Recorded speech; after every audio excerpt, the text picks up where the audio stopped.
Let's go, baby. Class is now in session. The good students, please sit to the front. Those of you who are going to be annoyance, just leave out of the classroom. That's what you said all the time, in the back of the classroom. I absolutely get it. All right, man, the Cowboys are taking on the Philadelphia Eagles, and while there are many matches that we will look at in this game, none bigger, none better than what? The quarterback, Dak Prescott, the quarterback of the Dallas Cowboys, the $60 million man.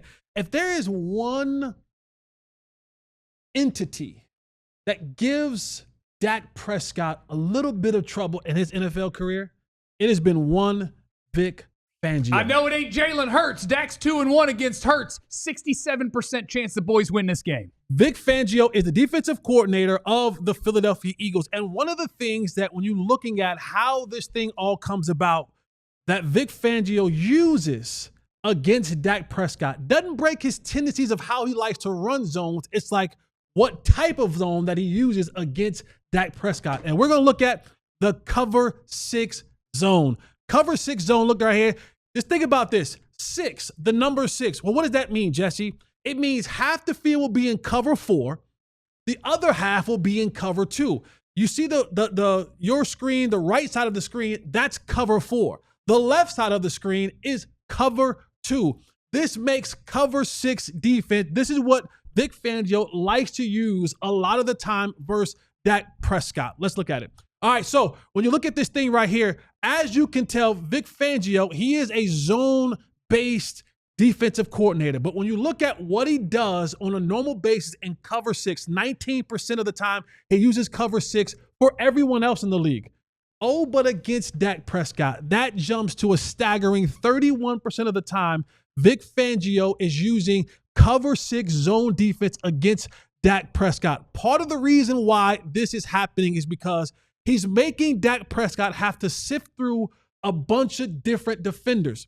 Now this, when you look at this thing on tape and how we break this down, part of what makes cover 6 a successful defense is you got to be able to get pressure up front with the front 4 dudes. Let's pull up the tape here, John.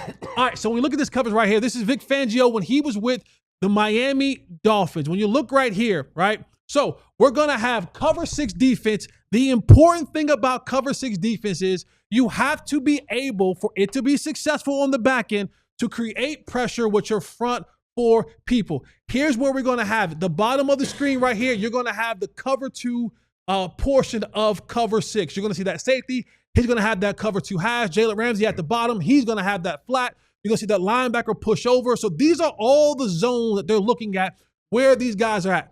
Now, when you look at this up front, now, most of the guys up front, you see Dak Prescott. He's standing there. It's a clean pocket. But look at where he has to throw in these windows. There's nobody open.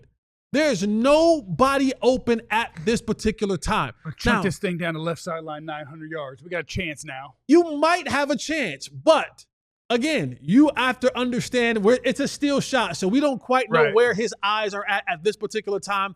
The pocket looks clean for Dak Prescott, and these are the windows that he has to be able to throw into. It's a lot of people that he has to be able to sift through and work through at that particular time.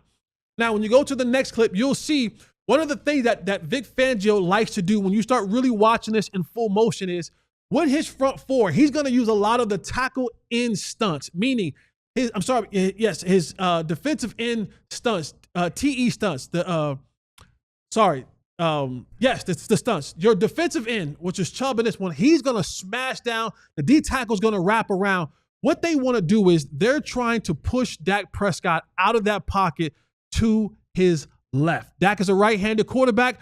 I want to push him out to his left. Why does that matter, Jesse? Well, first and foremost is most right-handed quarterbacks don't like throwing the ball down the field, rolling to their left. Not that they can't. It's harder to generate torque. Correct. You got to stop, twist your hips around, and if you don't have a powerful arm, say an Aaron Rodgers or a Josh Allen or a Patrick Mahomes, that sometimes can be an issue.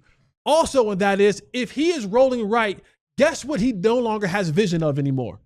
If he's rolling left, he doesn't have vision of the right side of the field anymore. So you've cut the field down to make him have to now throw into an area that has a lot of it covered. And as you can see right here, Everything worked to perfection for Vic Fangio in this defense, in this cover 6 defense.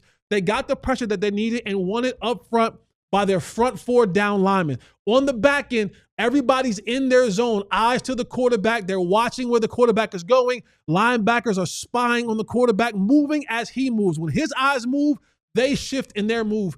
And the one thing that could probably help Dak Prescott when you start talking about coaching, offensive coordinators is you can now start calling more plays. If you know that you're going up against a defensive coordinator that's going to play a lot of cover 6, I now have to have more cover 6 zone beating type play calling. That has to be incorporated into the game plan for the Cowboys this week against the Philadelphia Eagles. You already know what you have up front with Jalen Carter, and you have it Jordan Davis and all those guys up front.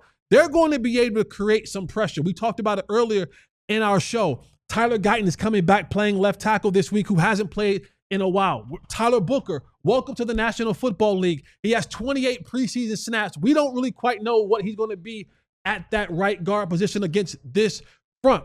So when you go back and you look where it is about cover 6 for Dak Prescott when he took on the Miami Dolphins, 13 drop back, 10 attempts, 7 completions, right? The completion percentage goes down when Dak has to throw and cover 6 defenses. There's more defenders. 4 guys rushing, 7 guys are in coverage. Those windows that you thought you have open and close very quick in the cover 6 defense. Brian Schottenheimer can help Dak Prescott out by giving him better routes for his receivers to run against a cover 6 zone. Dak Prescott can be quicker and more decisive with his with his decision making. Adding George Pickens to the mix definitely helps you out because you have really 2 really good receivers. Because George Pickens, sometimes even when he's covered, he's open, and we know what CeeDee Lamb is going to be. It's going to be an incredible matchup to watch this week. Dak Prescott versus Vic Fangio and that cover 6 zone defense of the Philadelphia Eagles. That's going to be, I think, the biggest determining factor in the passing game for the Cowboys. Are the Cowboys able to work through 7 dudes dropping in the coverage? It's one coverage where Dak Prescott has struggled in his time as a starting quarterback of the Dallas Cowboys. Vic Fangio sometimes has his number. Here's a great chance for him to change the odds on that.